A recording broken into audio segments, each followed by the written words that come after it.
শ্রমিক নিরাপত্তায় গাফিলতি কেন ডিপিএল কর্তৃপক্ষের একাংশের? অবিলম্বে দোষীদের শাস্তির দাবিতে ডিপিএল এর 7 নম্বর গেটের সামনে বিক্ষোভ ভারতীয় মজদুর সংঘ বা বিএমএস এর।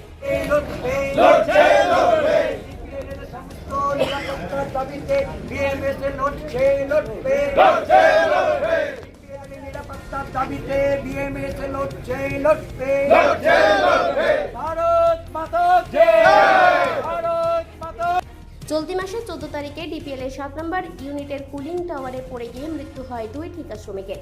এই দুর্ঘটনার পেছনে শ্রমিক নিরাপত্তার গাফিলতির অভিযোগ তুলে সরব হয়েছিলেন বিএমএস এর পশ্চিম বর্ধমান জেলার সম্পাদক মৃন্ময় ব্যানার্জি। শুক্রবার ডিপিএল এর এক শ্রেণীর আধিকারিককে এই ঘটনার জন্য দায়ী করে তাদেরকে বরখাস্ত দাবি তুলে 7 নম্বর গেটের সামনে বিক্ষোভে সামিল হয় বিএমএস এর কর্মীরা। আমরা চাইছি যে আমাদের যে সেদিন 14 তারিখ যারা হয়েছে, যারা মৃত্যু হয়েছে, তাদেরকে যারা দোষী, তাদের যারা সেফটি ডিপার্টমেন্ট, যারা সব থেকে বেশি হচ্ছে সেফটি, আমাদের সেফটি ডিপিএলের সেফটিটা কী আছে, তাদেরকে ইমিডিয়েটলি সাসপেন্ড করে তাদের তদন্ত হোক। তার জেএমপিএফ যে আমাদের জেএমপিএফ যিনি আছেন, তাদের ভূমিটাকা কী, সেই মূল দাবিতে হচ্ছে আমাদের সেটাই ডেমনস্ট্রেশন দিচ্ছি।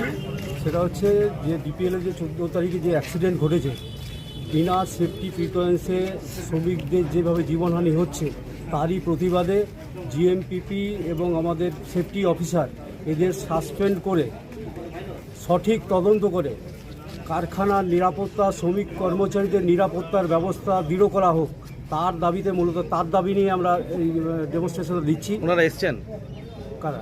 Safety engineer. ওরা সেফটি ইঞ্জিনিয়ার এখন আসেননি, তার জন্য দাঁড়িয়ে আছি। আসুন, কথা হবে।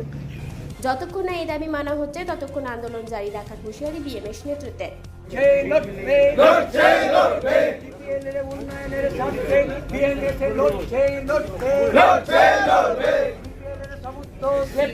দুর্গাপুর থেকে অনুরাধা সেনের রিপোর্ট, খাঁটি খবর।